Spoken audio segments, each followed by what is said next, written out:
आत्मा के रहस्य। शरीर और मन से परे आत्म तत्व का निर्देश करने वाली पुस्तिका श्री श्रीमद् भक्ति वेदांत नारायण गोस्वामी महाराज द्वारा प्रदत्त हरि कथा। आत्मा के रहस्य, चर्म दर्शन एवं आत्मदर्शन। बहुत समय पहले अष्टावक्र नामक एक शक्तिशाली ऋषि हुआ करते थे। वे 8 अंगों से टेढ़े थे, अतएव जब वे चलते थे तो उनकी चेष्टाएं अत्यंत विचित्र तथा बेढंगी प्रतीत होती थीं। साथ ही वे बड़े कुरूप भी थे, जिस कारण साधारण लोग अधिकतर उन्हें देखने मात्र से ही हंसने लगते थे। बाह्य दृष्टि से वक्र अर्थात टेढ़े तथा विचित्र अंग होने पर भी उनका हृदय अत्यंत पवित्र था, क्योंकि उन्होंने अपने नित्य आत्मस्वरूप का साक्षात्कार कर लिया था। वे शरीर और आत्मा के अंतर को जानते थे तथा उन्हें इसकी अनुभूति भी थी। एक बार अष्टावक्र ऋषि महाराज जनक की सभा में उपस्थित हुए। जैसे ही उन्होंने सभा में प्रवेश किया, वहां उपस्थित सभी व्यक्ति उन्हें देखकर हंसने लगे। ये देखकर अष्टावक्र ऋषि भी हंसने लगे। सभी सभासद विस्मित होकर एक दूसरे से कहने लगे, हम सभी उस पर हंस रहे हैं, परंतु वे हमसे भी जोर से ठहाका लगाकर हंस रहा है।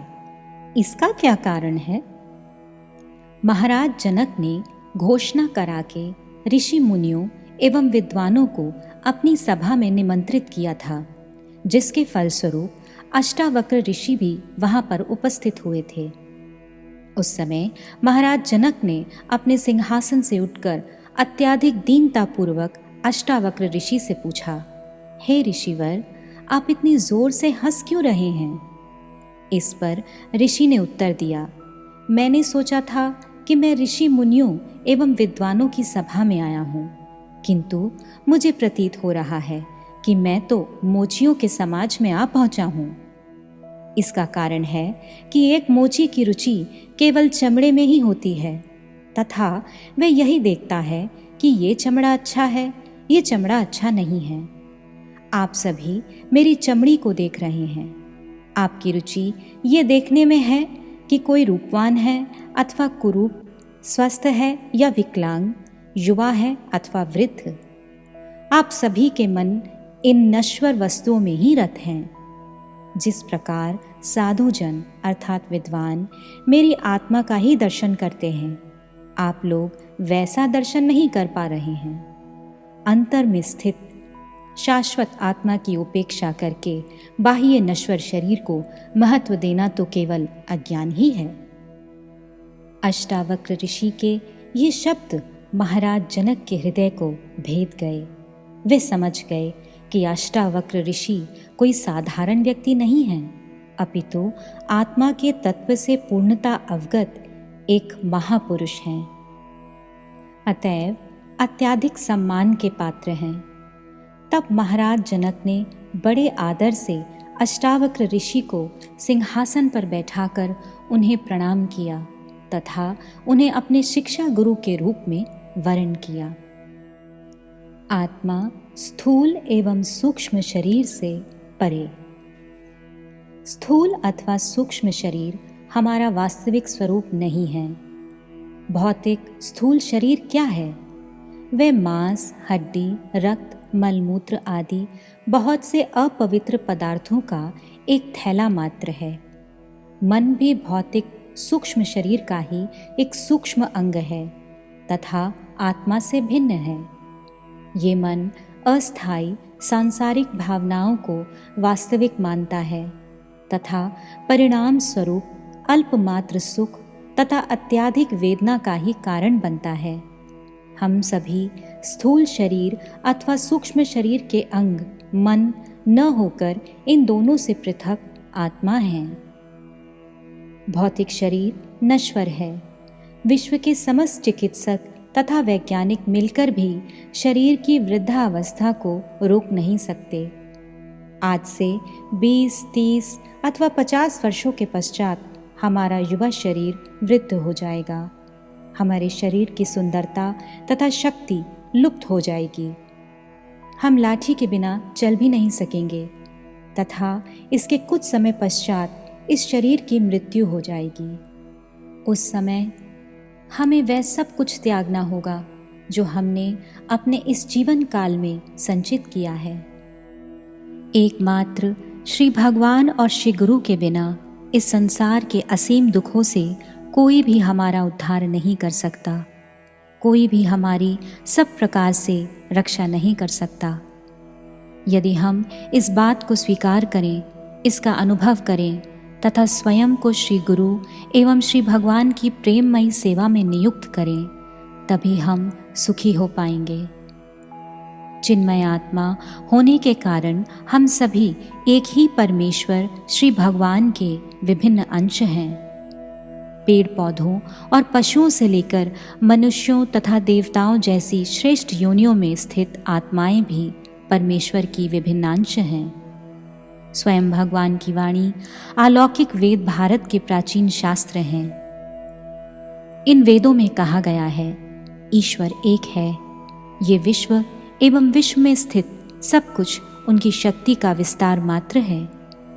ईश्वर में आस्था नहीं रखने वाले नास्तिक केवल प्राकृतिक जगत में ही विश्वास रखते हैं। उनका मानना है कि सब कुछ प्रकृति से उत्पन्न होता है तथा पुनः प्रकृति में ही विलीन हो जाता है, किंतु ये प्रकृति जिसमें वे विश्वास रखते हैं उन परमेश्वर की भौतिक शक्ति मात्र है। हम सभी जीव परमेश्वर के विभिन्न अंश हैं, क्योंकि हम उनकी तटस्थ शक्ति से उत्पन्न हुए हैं।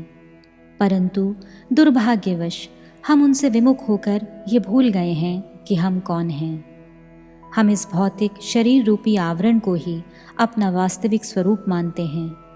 हम अपने समय को ये सोचकर धन का संचय तथा उच्च पदों को प्राप्त करने में व्यतीत करते हैं कि इनसे हमें सुख प्राप्त होगा, परंतु इनका फल विपरीत ही मिलता है। अतः स्वयं को भौतिक शरीर मानना पूर्णतः भ्रम धारणा है। लौकिक सत्य एवं पारमार्थिक सत्य।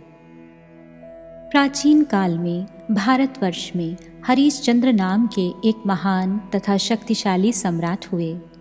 उनकी पत्नी का नाम शैब्या तथा सुंदर तरुण पुत्र का नाम रोहिताश्व था। हरिश्चंद्र अत्यंत सत्यवादी थे। वे कभी भी झूठ नहीं बोलते थे और ना ही किसी झूठ को सहन करते थे। वे विश्व में सभी जीवों के प्रति अपनी उदारता तथा दानशीलता के लिए प्रसिद्ध थे। विशेषतः वे ऋषि मुनि, साधु संत इत्यादि की अत्यधिक प्रसन्नता पूर्वक बहुत सेवा करते थे।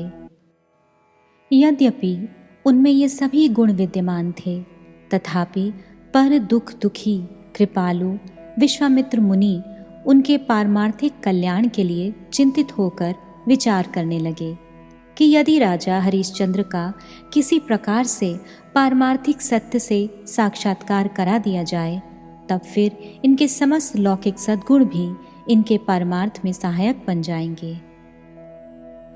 विश्वामित्र मुनि सोचते थे, जिस सत्य का राजा हरिश्चंद्र पालन करते हैं वह केवल लौकिक सत्य है, तथा लौकिक सत्य का कुछ कुछ महत्व होने पर भी पारमार्थिक सत्य के बिना केवल मात्र लौकिक सत्य के पालन में ही आविष्ट रहने का कोई वास्तविक महत्व नहीं होता।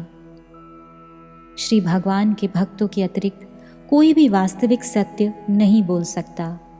यदि मैं हरिश्चंद्र से प्रश्न करूं, तुम्हारा नाम क्या है? वह कहेगा, मेरा नाम हरिश्चंद्र है। तुम कौन हो? मैं सम्राट हूँ। ये कौन है? ये मेरा पुत्र रोहिताश्व है। ये कौन है? ये मेरी पत्नी शैब्या है। ये समस्त परिचय लौकिक सत्य होने पर भी पारमार्थिक दृष्टिकोण से सत्य नहीं है। वास्तव में सत्य केवल यही है कि हम ये नश्वर शरीर नहीं हैं। हम सब चिन्मय आत्मा हैं तथा इस संसार में हमारे परस्पर के संबंध मात्र शरीर से संबंधित तथा अनित्य हैं। वास्तव में हमारा संबंध केवल परमात्मा से है तथा हम सब उन परम सत्य भगवान के दास हैं। विश्वामित्र को पूर्ण विश्वास था कि राजा को यथार्थ सुख और नित्य कल्याण केवल श्री भगवान की अनुभूति तथा पारमार्थिक ज्ञान से ही प्राप्त हो सकता है तथा इसके अभाव में राजा का अकल्याण ही है। उपरोक्त कारण से एक रात्रि विश्वामित्र अपनी योग शक्ति से राजा के स्वप्न में प्रकट हुए। उन्होंने राजा हरिश्चंद्र से कहा, तुम एक श्रेष्ठ राजा हो, तुम अत्यंत उदार, सत्यवादी तथा ईश्वर के उपासक हो।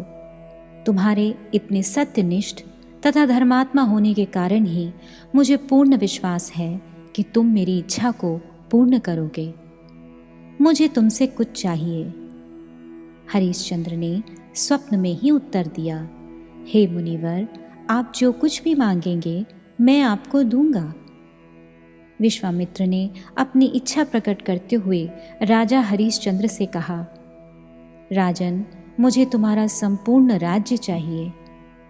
हरिश्चंद्र ने उत्तर दिया, ठीक है, जैसी आपकी आज्ञा, मैं आपको अपना संपूर्ण राज्य देता हूँ।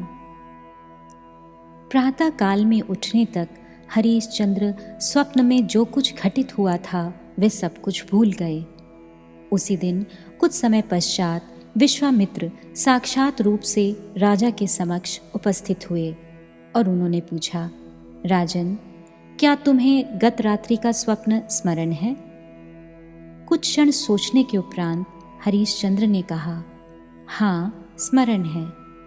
विश्वामित्र, तुमने स्वप्न में मुझे अपना संपूर्ण राज दे दिया था।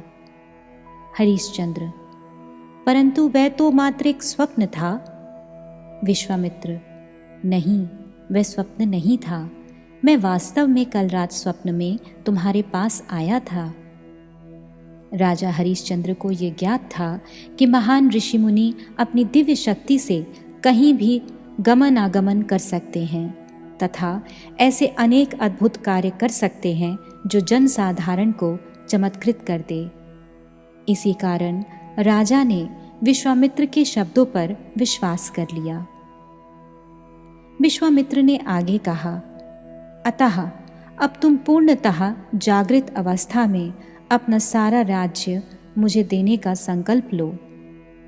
हरिश्चंद्र ने कहा, हाँ, मैं ये संकल्प ले रहा हूं कि मेरा यह राज्य अब आपका हुआ। वैदिक संस्कृति के अनुसार यदि कोई कुछ दान करता है तो उसे उस दान के साथ दान के 10वें भाग के समान दक्षिणा भी देनी होती है। अतः विश्वामित्र ने हरिश्चंद्र से दक्षिणा देने के लिए कहा। विश्वामित्र बोले, दक्षिणा के बिना दान का कोई भी संकल्प पूर्ण नहीं होता। यद्यपि दक्षिणा दान के मूल्य के 10वें भाग के समान होनी चाहिए, किंतु तुम्हारे लिए उतनी दक्षिणा देना संभव नहीं होने पर भी तुम्हें कुछ दक्षिणा तो अवश्य ही देनी होगी, भले ही वह तुम्हारे दान के मूल्य का 100वां भाग ही क्यों ना हो। हरिश्चंद्र ने पूछा, मुनिवर, अंततः दक्षिणा में कितनी मुद्राएं होनी चाहिए? विश्वामित्र ने उत्तर दिया, 10,000 स्वर्ण मुद्राएं। हरिश्चंद्र ने तत्काल अपने कोषाधिकारी को आदेश दिया, मुनिवर को 10,000 स्वर्ण मुद्राएं दे दी जाएं। विश्वामित्र कुछ मुस्कुराकर बोले, तुम सत्यवादी हरिश्चंद्र हो या मिथ्यावादी? ऐसा प्रतीत होता है कि तुम अपने वचन से पीछे हट रहे हो। तुम जानते हो ना कि तुम अपना सारा राज्य मुझे दे चुके हो। अतएव जब तुम्हारा राज्य ही मेरा है तो राजकोष भी अब मेरा ही हुआ। तब फिर तुम कोषाधिकारी को मुझे स्वर्ण मुद्राएं देने का आदेश कैसे दे सकते हो? तुम्हें दक्षिणा के लिए कोई अन्य उपाय सोचना होगा। हरिश्चंद्र इस बात से सहमत हो गए और बोले कि वे राज्य में किसी से ऋण ले लेंगे। परंतु विश्वामित्र ने कहा, प्रजा भी अब मेरी है, तुम उनमें से किसी से भी ऋण नहीं ले सकते। राजा ने विचार किया, मेरे पास अब केवल मैं, मेरी पत्नी तथा मेरा पुत्र है। इनके अतिरिक्त सभी कुछ जा चुका है। तब उन्होंने मुनि से कहा, मैं स्वयं को, अपनी पत्नी को तथा पुत्र को बेचकर आपको मुद्राएं दान करूंगा। विश्वामित्र ने उत्तर दिया, तुम मेरे राज्य की सीमा के भीतर स्वयं को नहीं बेच सकते, इस राज्य के बाहर ही तुम ऐसा कर सकते हो। राजा हरिश्चंद्र का राज्य संपूर्ण पृथ्वी पर ही था, अतः वे अत्यंत उलझन में पड़ गए कि अब वे क्या करें। तब विश्वामित्र ने उन्हें परामर्श देते हुए कहा, यद्यपि काशी मेरे राज्य के अंतर्गत है, किंतु वह इस संसार का अंश नहीं माना जाता। वह शिवजी का निवास स्थान है। यदि तुम वहां चले जाते हो तब तुम मेरे राज्य की सीमा के बाहर माने जाओगे। तुम वहां जाकर स्वयं को बेच सकते हो, परंतु मुझे मुद्राएं देना मत भूल जाना। हरिश्चंद्र, उनकी पत्नी तथा उनके पुत्र को पैदल ही काशी जाना पड़ा, क्योंकि अब उनके रथ तथा घोड़े विश्वामित्र की संपत्ति हो चुके थे। अनेक दिनों तक चलने के बाद वे अंततः काशी पहुंचे। वहां हरिश्चंद्र नगर के निवासियों के बीच स्वयं को बेचने के लिए बोली लगाने लगे। उस समय एक शमशान के मालिक नीच डोम जाति के व्यक्ति वीरभद्र ने हरिश्चंद्र से कहा कि यदि वह उनके शमशान की जिम्मेदारी को ठीक से निभाएंगे तो वह उन्हें खरीद लेगा। उस डोम के अलावा अन्य किसी ने भी हरिश्चंद्र को खरीदने की इच्छा प्रकट नहीं की। अतएव निरुपाय होकर हरिश्चंद्र ने उस व्यक्ति का प्रस्ताव स्वीकार कर लिया तथा इसके लिए उन्हें 5,000 स्वर्ण मुद्राएं प्राप्त हुईं। बाकी 5,000 मुद्राओं के लिए उन्होंने अनिच्छापूर्वक अन्य कोई उपाय न देख अपनी पत्नी तथा पुत्र को ब्राह्मण जाति के अत्यंत निर्मम व्यक्ति के हाथों बेच दिया। इस प्रकार उन्होंने विश्वामित्र को 10,000 स्वर्ण मुद्राएं दक्षिणा में दी। जिस प्रकार कोई अपनी गाय को बेच देने पर उसका मालिक नहीं रह जाता, उसी प्रकार हरिश्चंद्र अब राजा नहीं थे और ना ही अपनी पत्नी के पति अथवा पुत्र के पिता थे। तथापि वे मन ही मन अपना कुछ कुछ ऐसा ही परिचय रखते थे। वे सोचते थे, मैं राजा था, मैं शैब्या का पति तथा रोहिताश्व का पिता हूँ। कुछ समय पश्चात विश्वामित्र की योग शक्ति की प्रेरणा से वर्षा ऋतु की अंधेरी रात में एक सर्प ने हरिश्चंद्र के पुत्र रोहिताश्व को डस लिया, जिससे उसकी मृत्यु हो गई। तब शैब्या के मालिक कठोर हृदय वाले ब्राह्मण ने उससे कहा, अपने बालक के दाह संस्कार के लिए स्वयं ही व्यवस्था करो। मैं पहले ही तुम्हें खरीदने के लिए धन व्यय कर चुका हूँ। अब तुम्हारे बालक के दाह संस्कार के लिए और मुद्राएं व्यय नहीं करूँगा। इस शव को यहाँ से शीघ्र ले जाओ। अतः उस मूसलाधार वर्षा के साथ अत्यंत ठंडी हवा वाली अंधकारमयी रात्रि में विलाप करती हुई शैब्या ने अपने पुत्र के शव को गोद में लिया तथा वह गंगा के तट पर स्थित उसी शमशान घाट पर पहुंची जहां उसके पति प्रहरी बनकर खड़े थे। उस अंधेरी रात्रि के समय हरिश्चंद्र शैब्या को पहचान न सके तथा उसके निर्धन और असहाय होने पर भी उससे बोले, शमशान का शुल्क दिए बिना तुम यहाँ इस बालक का दाह संस्कार नहीं कर सकती। शैब्या के पास शुल्क देने के लिए आंचल में लिपटे हुए अपने पुत्र के शव के अतिरिक्त और कुछ भी नहीं था। उसी क्षण आकाश में बिजली चमकी, जिसके प्रकाश में हरिश्चंद्र ने देखा कि उनके समक्ष उनकी पत्नी शैब्या खड़ी है। उन्होंने कभी कल्पना तक भी नहीं की थी कि उन्हें अपने पुत्र को मृत अवस्था में तथा अपनी पत्नी को ऐसी दुखित तथा जर्जरित अवस्था में वहां देखना पड़ेगा। उनका हृदय शोकग्रस्त हो गया तथा वे विलाप करते हुए कहने लगे, हे भगवान, ये क्या हो गया। अब तो हरीशचंद्र दुविधा में पड़ गए कि उनका क्या कर्तव्य है, परंतु फिर भी उन्होंने तत्क्षणात शमशान के प्रहरी के रूप में ही अपनी नई पहचान के प्रति सत्य प्रतिज्ञ होने का प्रयास किया। जिसे वे कर्तव्य मान रहे थे उसका अत्यंत कठोरता से पालन करते हुए उन्होंने शैब्या से कहा, मैं इस शमशान का प्रहरी हूँ, तुम्हें मुझे शुल्क तो देना ही होगा। शैब्या ने उत्तर दिया, मेरे आंचल के आधे भाग के अतिरिक्त मेरे पास और कुछ भी देने को नहीं है। जैसे ही शैब्या अपने आंचल के 2 भाग करने लगी, उसी क्षण सृष्टिकर्ता और देवताओं में मुख्यतम श्री ब्रह्मा तथा मृत्यु के देवता यम आदि देवताओं के साथ विश्वामित्र मुनि वहाँ प्रकट हुए तथा उन्होंने कहा, हरीशचंद्र, तुम्हारी परीक्षा समाप्त हुई। विश्वामित्र ने अपना हाथ मृत बालक के शव पर रखकर कहा, शीघ्र उठो वत्स। तथा वह बालक उसी क्षण आकाश की ओर देखता हुआ उठ खड़ा हुआ। विश्वामित्र हरीशचंद्र से बोले, मैंने तुमसे जो सब कुछ ले लिया था, अब मैं वह सब तुम्हें लौटा रहा हूँ। ये राज्य पुनः तुम्हारा हुआ। हे राजन, मैंने तुम्हारे साथ ये सब किस लिए किया, अब तुम उसे ध्यान से सुनो। जिसे तुम सत्य और अपना धर्म मान रहे हो, वह लौकिक सत्य एवं शरीर का धर्म मात्र है। वह पारमार्थिक सत्य एवं आत्मा का परम धर्म नहीं है। तुम हरीशचंद्र नहीं हो, ये तो तुम्हारे भौतिक शरीर का नाम है, तथा ये भौतिक शरीर रक्त, मांस, हड्डी, मल तथा मूत्र के संयोग से बना है। तुम सोचते हो कि मैं पिता, पति, राजा आदि हूँ, किंतु ये किस प्रकार सत्य हो सकता है। वास्तव में एकमात्र परमेश्वर श्री कृष्ण ही समस्त प्राणियों के पिता, पति, राजा आदि हैं। तुम अपने शरीर के भीतर स्थित आत्मा हो तथा उन्हीं परमेश्वर श्री कृष्ण के विभिन्न अंश उनके नित्य दास हो। तुम्हारा यथार्थ परिचय इस संसार से संबंधित नहीं है।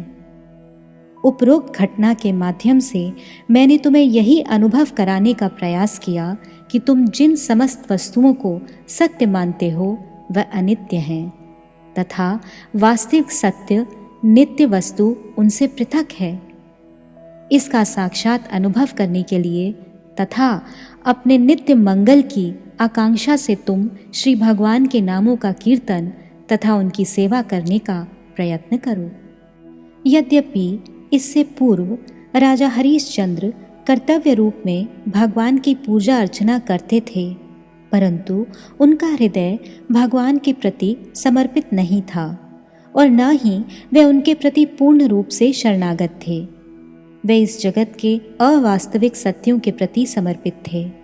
अतएव अपने राजमहल में रहकर समस्त सुख सुविधाओं के बीच भी उन्हें इन सत्यों के द्वारा चित्त की प्रसन्नता एवं संतोष प्राप्त नहीं हुआ था।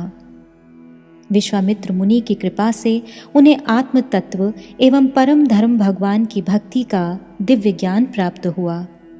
विश्वामित्र आदि के प्रस्थान करने पर कुछ काल तक ही राज्य करने के उपरांत महाराज हरीशचंद्र अपने पुत्र रोहिताश्व को राज्यभार देकर हरि भजन के लिए वन में चले गए। भगवान श्री रामचंद्र बाद में इन्हीं के वंश में प्रकट हुए थे। आत्मस्वरूप का ज्ञान ही प्रकाश एवं आत्मस्वरूप का ज्ञान ही अंधकार। वेद हमें उपदेश देते हैं, अंधकार में मत रहो, प्रकाश की ओर बढ़ो। यहाँ प्रकाश का तात्पर्य है दिव्य ज्ञान, अर्थात हमारे वास्तविक नित्य स्वरूप का ज्ञान, उन परमेश्वर का ज्ञान जिनके हम अति क्षुद्र विभिन्नांश हैं, तथा उनके साथ हमारे प्रेममय नित्य संबंध का ज्ञान, अर्थात हम चिन्मय आत्मा हैं तथा परम पुरुष श्री कृष्ण के विभिन्नांश एवं नित्य दास हैं। जीव के अर्थात हमारे द्वारा अपने स्वरूप में अर्थात अप्राकृतिक रूप में स्थित होकर परम पुरुष श्री भगवान की भक्ति अर्थात सेवा करना ही प्रकाश है। श्री भगवान की शुद्ध भक्ति अर्थात सेवा ही हमें पूर्ण और शाश्वत आनंद प्रदान करती है। इस विषय में किंचित भी संदेह ना करें, अपितु दृढ़ विश्वास रखें। इस जगत में किसी की सेवा करने से जिसकी सेवा की जाए उसे सुख तथा सेवा करने वाले सेवक को कष्ट होता है, किंतु श्री भगवान की सेवा को इस जगत के किसी व्यक्ति की सेवा की भांति मानकर हमें भयभीत होने की आवश्यकता नहीं है। अप्राकृत प्रेम के राज्य में सेवक को किसी भी प्रकार का कष्ट नहीं होता, अपितु श्री भगवान की सेवा करने से उसे एक ऐसा महान सुख प्राप्त होता है जो इस जगत में अपनी पत्नी, पति, संतान तथा माता पिता आदि की सेवा से प्राप्त होने वाले सुख से करोड़ों गुना श्रेष्ठ होता है। भगवान श्री कृष्ण के अप्राकृत जगत में प्रेम एवं स्नेह का असीम सागर है। उस सेवा सुख के सागर में सर्वदा निमग्न रहना ही जीव का स्वरूप एवं नित्य स्वभाव है। अंधकार का तात्पर्य दिव्य ज्ञान के अभाव से है। अंधकार अथवा ज्ञान में स्थित होने का अर्थ है इस शरीर से संबंधित वस्तुओं के प्रति आसक्त होना तथा इस संसार के विषयों के प्रति ममता का भाव रखना। सांसारिक वस्तुओं से चिरस्थायी आत्मसुख की प्राप्ति असंभव। इस संसार में सभी सुखी होना चाहते हैं, कोई भी दुखी नहीं होना चाहता।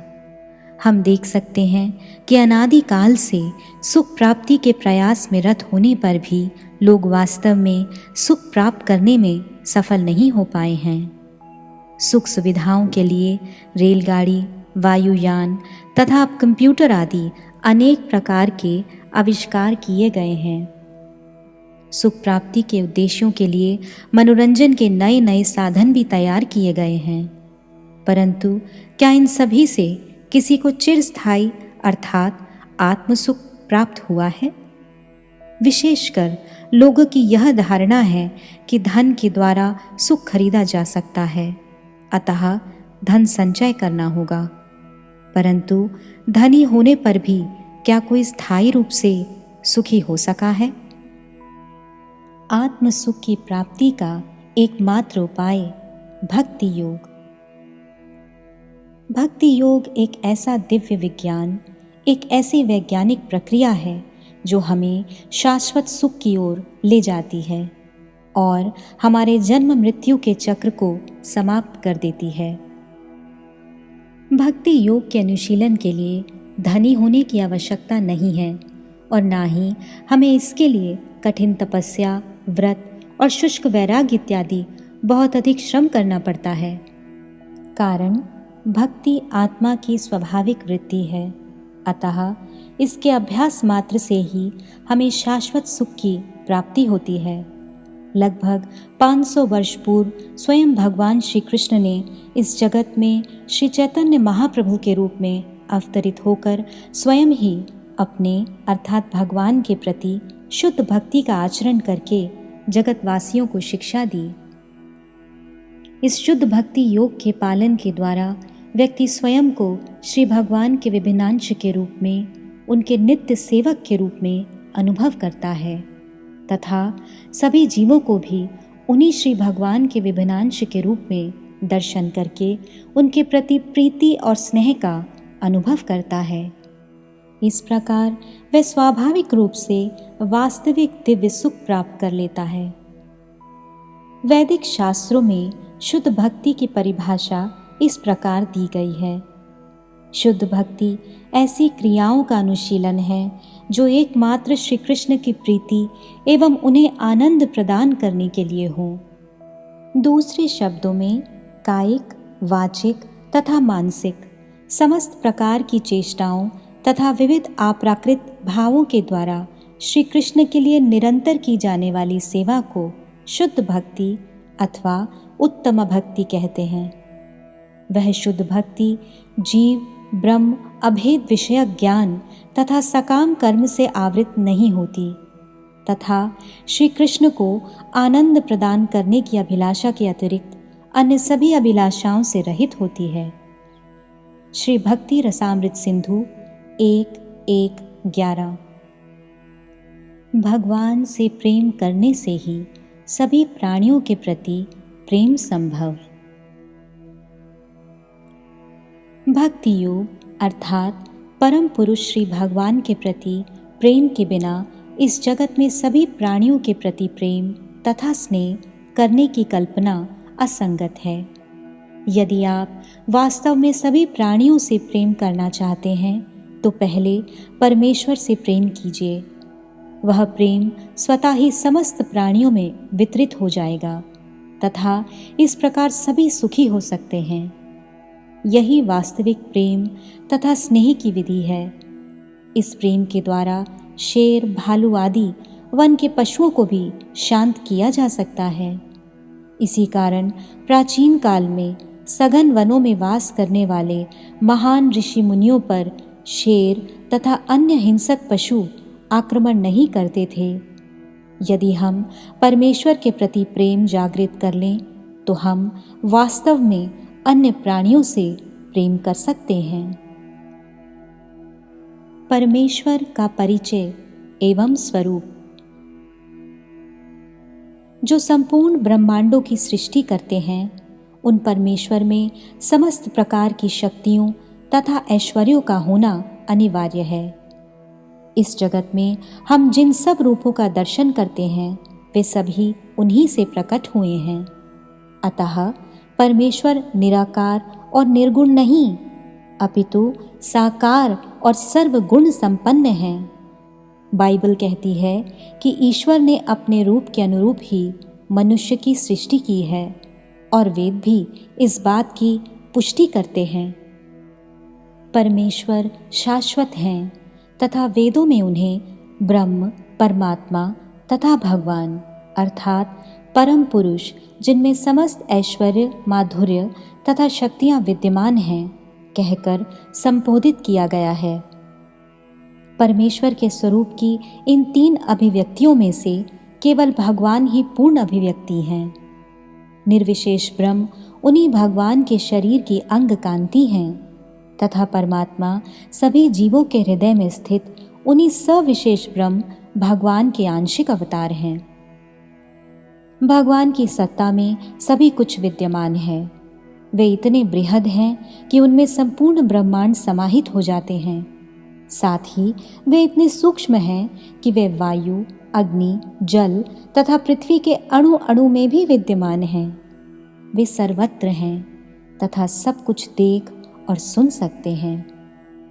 परम पुरुष श्री भगवान अद्वितीय तत्व हैं अर्थात ना तो कोई उनके समान है और ना ही कोई उनसे श्रेष्ठ है। वेदों में उन परमेश्वर को भगवान श्री कृष्ण के नाम से जाना जाता है। श्री कृष्ण का अर्थ है संपूर्ण आनंद, संपूर्ण ज्ञान तथा शाश्वत नित्य सत्ता के सर्वाकर्षक स्तोत्र। उनके अनेक रूप हैं जो उनसे अभिन्न हैं। ये वही परम पुरुष हैं जिन्हें हम सामान्यतः भगवान, अल्लाह, जेहोवा आदि नाम से पुकारते हैं। वे ही हिंदू, मुसलमान, ईसाई तथा अन्य सभी के ईश्वर हैं। ईश्वर अनेक नहीं, एक ही है। वे ही भगवान हैं, वे ही अल्लाह तथा ईसा हैं। जिस प्रकार समस्त विश्व के लिए एक सूर्य तथा एक ही चंद्र है, उसी प्रकार सभी प्राणियों के एक ही परमेश्वर हैं। परमेश्वर एक ही हो सकते हैं, दो नहीं, परंतु वे एक ही परमेश्वर भिन्न भिन्न दृष्टिकोणों से भिन्न भिन्न प्रतीत होते हैं। अमावस्या से पूर्णिमा इन 15 दिनों तक चंद्र का आकार क्रमशः बढ़ता हुआ प्रतीत होता है तथा पूर्णिमा के बाद अमावस्या तक उसका आकार पुनः घटने लगता है। इस कारण ऐसा प्रतीत होता है कि 15 भिन्न भिन्न चंद्र हैं, परंतु ये चंद्र एक दूसरे से भिन्न नहीं हैं, केवल उनके नाम तथा अभिव्यक्तियां भिन्न हैं, जैसे पूर्णचंद्र, अर्धचंद्र, चतुर्थी का चंद्र आदि। उसी प्रकार ईश्वर एक है, परंतु अज्ञानवशतः ईश्वर के प्रति भिन्न भिन्न धारणाएं होने के कारण तथा भिन्न भिन्न भाषाएं होने के कारण लोगों ने एक ईश्वर को भिन्न भिन्न मानकर परस्पर मतभेद की सृष्टि कर ली है। परमेश्वर के समस्त रूप तथा अवतार उन्हीं की ही अभिव्यक्तियां हैं तथा तत्वतः उनसे अभिन्न हैं। उनमें से कुछ अधिक पूर्ण एवं शक्तिशाली अभिव्यक्तियां हैं तथा कुछ कम शक्तिशाली अभिव्यक्तियां हैं। जिस प्रकार चंद्र के सदा पूर्ण रहने पर भी हम पूर्ण चंद्र, अर्धचंद्र आदि रूप में उसकी वृद्धि तथा क्षय होते हुए देखते हैं, उसी प्रकार परमेश्वर की परिपूर्ण अभिव्यक्ति भगवान श्री कृष्ण अद्वितीय हैं तथा उनके असंख्य प्रकाश हैं जो उनसे अभिन्न हैं। भगवान श्री कृष्ण कभी कभी इस संसार में स्वयं प्रकट होते हैं तथा कभी शुद्ध ज्ञान के प्रसार के लिए अपने नित्य पार्षदों को भेजते हैं। इस संसार में सभी जीव श्री कृष्ण के नित्य दास हैं, परंतु जीव सृष्टि के आरंभ से ही उन्हें भूल चुके हैं। इसलिए इस जगत के जीवों को आकर्षित करके उन्हें अपनी सेवा में नियुक्त करने के लिए भगवान श्री कृष्ण कभी कभी स्वयं भी अवतरित होकर माधुर्यमयी लीलाएं करते हैं। जब हम सूर्य के अस्तित्व पर संदेह नहीं करते हैं, तब फिर सूर्य अथवा ऐसे हजारों सूर्यों की सृष्टि करने वाले के अस्तित्व पर संदेह क्यों करते हैं? हमें पूर्ण विश्वास होना चाहिए कि वे परम पुरुष भगवान क्षण भर में कोटि कोटि ब्रह्मांडों की रचना करके उन्हें ध्वंस भी कर सकते हैं। वर्तमान में हम भगवान के साथ अपने नित्य संबंध को भूल चुके हैं। उस संबंध को पुनः जागृत कर हमें अपनी प्रेममयी सेवा में नियुक्त करके दुखों से हमारा उद्धार करने के लिए ही वे इस जगत में अवतरित होते हैं। इस लोक में अथवा अन्य किसी भी लोक में भगवान की प्रेममयी सेवा के बिना सुखी होने का अन्य कोई उपाय नहीं है। परमेश्वर के साथ हमारे नित्य संबंध के ज्ञान का अभाव ही हमारे दुखों का एकमात्र कारण है। हरि कीर्तन कलयुग में आत्म साक्षात्कार की एकमात्र विधि। सत्व गुण प्रधान सतयुग में मनुष्य हजारों वर्षों तक धार्मिक, पवित्र तथा शांतिमय जीवन व्यतीत करते थे। उस समय महान तपस्वी ऋषि मुनि ध्यान के द्वारा परमेश्वर का दर्शन करते थे। यद्यपि वर्तमान कलयुग में इस प्रकार एकाग्रचित होकर ध्यान करना संभव नहीं है, क्योंकि हमारा मन चंचल है। तथापि कलयुग में भी ऐसा ध्यान भगवान के नामों के कीर्तन के द्वारा संभव है। इस विधि से हम श्री भगवान की कृपा को अनुभव कर सकते हैं तथा उनका दर्शन प्राप्त कर सकते हैं। अतः कलह तथा पाखंड के इस युग में श्री भगवान के पावनमय नामों का कीर्तन ही ईश्वर अनुभूति तथा आत्म साक्षात्कार की एकमात्र विधि है। वर्तमान युग में परमेश्वर के प्रति विशुद्ध प्रेम प्राप्त करने के लिए वैदिक साहित्य हमें एकमात्र उनके नामों का कीर्तन करने का ही निर्देश देता है। इसकी विधि अत्यंत सरल है। हरे कृष्ण कृष्ण कृष्ण हरे हरे, हरे राम राम राम हरे हरे। श्री भगवान के इन नामों का कीर्तन कोई भी व्यक्ति या कोई भी भाषा बोलने वाला कर सकता है। वह चाहे भारतीय, अंग्रेज, स्पेनिश अथवा चीनी इत्यादि कोई भी क्यों ना हो। सभी धर्मों के लोग एक ही परमेश्वर को पुकारते हैं, जो अत्यंत सुंदर, आकर्षक, शक्तिशाली एवं कृपामय है।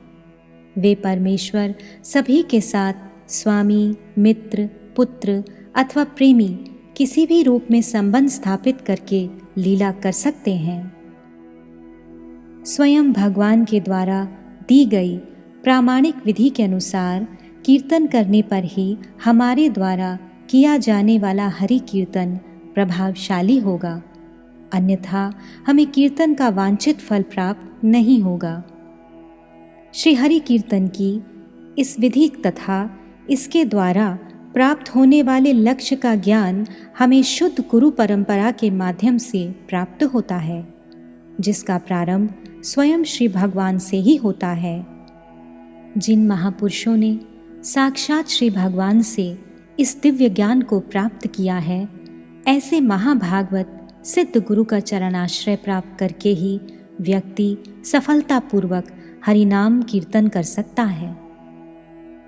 आत्म तत्वविद गुरु। यथार्थ गुरु वे हैं जो हमें कहते हैं कि मुझे एकमात्र तुम्हारे कान चाहिए, अतः मुझे केवल अपने कान दो। समस्त इंद्रियों में केवल कान ही ध्वनि की तरंगों को ग्रहण करने में सक्षम हैं, अतः वे अप्राकृत या दिव्य शब्द को भी ग्रहण कर सकते हैं।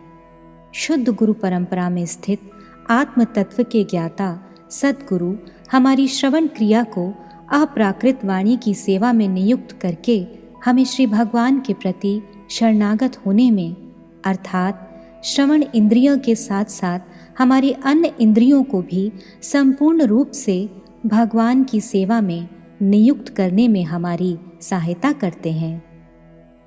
सद्गुरु से श्रवण करने के माध्यम से ही हमारी अर्थात जीव की पारमार्थिक यात्रा आरंभ होती है। सद्गुरु के अप्राकृत शब्द अर्थात दिव्य वाणी शिष्य के हृदय में प्रवेश करके उसे उन भगवान श्री कृष्ण की अनुभूति करा देती है, जो समस्त प्राणियों के हृदय में परमात्मा रूप में स्थित हैं। कानों के अतिरिक्त अन्य कोई भी इंद्री अप्राकृत शब्द अर्थात दिव्य वाणी की अनुभूति करने में सक्षम नहीं है। आत्म तत्वविद महापुरुष के द्वारा ही शब्द ब्रह्म का उच्चारण संभव पर। ध्वनियां भी दो प्रकार की होती हैं। प्रथम अप्राकृत या दिव्य ध्वनि है, जिसकी स्थिति भौतिक जगत से परे होती है। उसे शब्द ब्रह्म कहते हैं। यह शब्द ब्रह्म रूपी दिव्य ध्वनि परम पुरुष स्वयं भगवान की ही कृपा से गुरु परंपरा के माध्यम से प्राप्त होती है। दूसरी साधारण भौतिक ध्वनि को शब्द साधारण कहते हैं, जो कि भौतिक जिह्वा के स्पंदन से उत्पन्न होती है, जिसने स्वयं भक्ति योग का भली भांति अभ्यास नहीं किया है तथा जो दोष रहित और सिद्ध नहीं है, वह अन्यों को श्री कृष्ण के पवित्र नाम तथा विविध प्रकार के मंत्र भले ही प्रदान करे, परंतु उसके द्वारा प्रदत्त नाम या मंत्र रूप ध्वनियों का कोई अप्राकृत या दिव्य प्रभाव नहीं होगा। यद्यपि भगवान के नाम और मंत्र रूपी ध्वनियाँ अपने स्वभाव से ही दिव्य तथा शक्तिशाली हैं, तथापि मंत्र प्रदाता गुरु के लिए नाम एवं मंत्र की अनुभूति से युक्त होना आवश्यक है, अन्यथा ये ध्वनियाँ नाम और मंत्र ग्रहण करने वाले के समक्ष साधारण सांसारिक शब्दों के रूप में प्रकट होंगी। केवल आत्म तत्व को जानने वाले महात्मा ही उस अप्राकृत शब्द ब्रह्म का पूर्ण रूप से दोष रहित उच्चारण करते हैं, अतः हमें उन्हीं से नाम और मंत्र को ग्रहण करना चाहिए। यदि गुरु अप्राकृत शब्द के कीर्तन में सुदक्ष नहीं है तथा उन्हें उस शब्द ब्रह्म की कोई अनुभूति नहीं है, तब जो व्यक्ति ऐसे गुरु से शब्द ग्रहण करेगा, वह शब्द साधारण होने के कारण उस व्यक्ति के हृदय में अपना वास्तविक फल प्रदान नहीं कर सकता। वैदिक शास्त्रों में अनेक स्थलों पर ऐसे व्यक्ति के लक्षणों का वर्णन है, जो अपनी शुद्ध भक्ति के प्रभाव से वास्तव में हमारी सहायता कर सकता है। यथा वास्तविक कल्याण की निष्कपट अभिलाषा रखने वाले व्यक्ति को प्रामाणिक गुरु की खोज करके, उनसे दीक्षा ग्रहण करके उनका आश्रय ग्रहण करना चाहिए। एक प्रामाणिक गुरु का यह लक्षण है कि वे समस्त भौतिक अभिलाषाओं से मुक्त हों। उन्होंने शास्त्रों के निष्कर्ष को विचार के द्वारा अनुभव कर लिया हो तथा वे दूसरों में परम पुरुष श्री भगवान के प्रति श्रद्धा जागृत करने में सक्षम हों। श्री भक्ति रसामृत सिंधु 1-2-17। आत्म तत्वविद सद्गुरु के संग की महिमा। वैदिक शास्त्रों में अन्यतम रामायण में वर्णित इतिहास ये प्रदर्शित करता है कि किस प्रकार रत्नाकर नामक, बाद में वाल्मीकि के नाम से प्रसिद्ध एक क्रूर दस्यु, आत्म तत्व को जानने वाले सर्वलक्षण संपन्न सद्गुरु श्री नारद के संग से महान भक्त हुआ। बाल्यकाल से ही रत्नाकर ने सदैव दुष्टों का संग किया, जिसके परिणाम स्वरूप वह एक खूंखार दस्यु बन गए। यहाँ तक कि उन्होंने अनेक तपस्वियों का वध भी किया। एक समय जब वे महान ऋषि नारद का वध करने के लिए जैसे ही उनकी ओर बढ़े, तभी नारद ऋषि ने अपना हाथ उठाकर कहा, ठहरो। ऐसा सुनकर रत्नाकर अत्यंत विस्मित एवं स्तंभित हो गए और आगे नहीं बढ़ पाए। तब उनके हृदय में नारद ऋषि के प्रति समर्पण का भाव जागृत हुआ। यह देखकर नारद ऋषि ने अपनी योग शक्ति से रत्नाकर को उनके निंदित पाप कर्मों के फलों का दर्शन कराया, जो उन्हें भविष्य में भोगने होंगे। उसी क्षण रत्नाकर नारद ऋषि के पूर्णतः शरणागत हो गए तथा उन्होंने नारद ऋषि से उन समस्त फलों से मुक्त होने के उपाय के विषय में पूछा।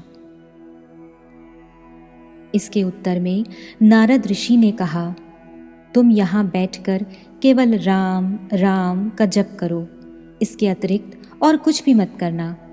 रत्नाकर ने राम राम जपने का प्रयास किया, परंतु उनके पाप कर्मों के फल इस सीमा तक बढ़ चुके थे कि अन्य सभी कुछ उच्चारण कर पाने पर भी वे उस दिव्य नाम राम नाम का उच्चारण नहीं कर सके। तब नारद ऋषि ने कुछ विचार करके भंगिमा पूर्वक उनसे कहा, यदि तुम राम राम नहीं जप सकते तो मरा मरा ही जपो। मरा, जिसका अर्थ मृत है, राम शब्द को उल्टा करने से बनता है। जब हम पुनः पुनः मरा मरा जपते हैं तो उससे स्वतः ही राम राम का उच्चारण हो जाता है। रत्नाकर को यह निर्देश देकर नारद ऋषि ने वहां से प्रस्थान किया। रत्नाकर सहज रूप से मरा मरा जपने लगे तथा अपने गुरुदेव के लौटने की प्रतीक्षा करने लगे।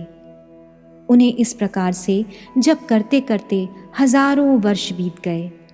इस बीच उन्होंने न तो भोजन किया और न ही मल मूत्र का त्याग किया। दीमक उनके मांस, रक्त आदि शरीर की सप्त धातुओं को खा गए तथा उनके शरीर को एक वल्मीक अर्थात दीमकों के रहने के लिए मिट्टी के टीले जैसा स्थान ने ढक दिया। इस प्रकार रत्नाकर की केवल हड्डियां ही बची रहीं, जो कि मिट्टी से ढक चुकी थीं। कालक्रम से देवताओं में प्रमुख तथा शाश्वत गुरु परंपरा के प्रथम गुरु लोक पिता श्री ब्रह्मा जी वहां पर प्रकट हुए। रत्नाकर के शरीर की ऐसी अवस्था देखकर उन्होंने मंत्र उच्चारण करते हुए उस पर अपने कमंडलों से जल छिड़का, जिससे रत्नाकर का शरीर एक सुंदर नवयुवक के समान हो गया और तभी से वे वाल्मीकि नाम से प्रसिद्ध हुए। ब्रह्मा जी ने उनसे कहा, अब तुमने अपने मंत्र को सिद्ध करके श्री भगवान की अनुभूति कर ली है। अब तुम्हें इस प्रकार की तपस्या की कोई आवश्यकता नहीं है। तुम अब भगवान श्री राम के नामों की महिमा का सर्वत्र प्रचार करो। ऐसा कहकर ब्रह्मा जी ने प्रस्थान किया। इस प्रकार श्री नारद ऋषि जैसे महान आत्म तत्वविद गुरु की कृपा से भगवान के नाम का उल्टा उच्चारण करते करते भी रत्नाकर दस्यु को सिद्धि प्राप्त हुई। वाल्मीकि जी ने अपनी समाधि अवस्था में उन प्रभु श्री राम की ही लीलाओं का दर्शन किया जिनके नामों का वे जप कर रहे थे। भगवान श्री राम की उन लीलाओं का दर्शन कर वाल्मीकि ने प्रसिद्ध ग्रंथ रामायण की रचना की, जो कि भगवान श्री राम की लीलाओं का प्रामाणिक इतिहास है। कलयुग में हमारे लिए वाल्मीकि जी की भांति कठोर तपस्या करना संभव नहीं है, परंतु एक ऐसी विधि है जिसका हम सरलता से पालन कर सकते हैं। यह विधि समस्त वैदिक शास्त्रों का सार है। श्री कृष्ण के पूर्ण तथा दिव्य नामों को प्रामाणिक गुरु अर्थात सद्गुरु से दीक्षा के माध्यम से ग्रहण करें तथा सदा ही हरे कृष्ण महामंत्र का कीर्तन करें। इससे आप सभी अनायास ही सुखी हो जाएंगे। हरे कृष्ण कृष्ण कृष्ण हरे हरे, हरे राम राम राम हरे हरे।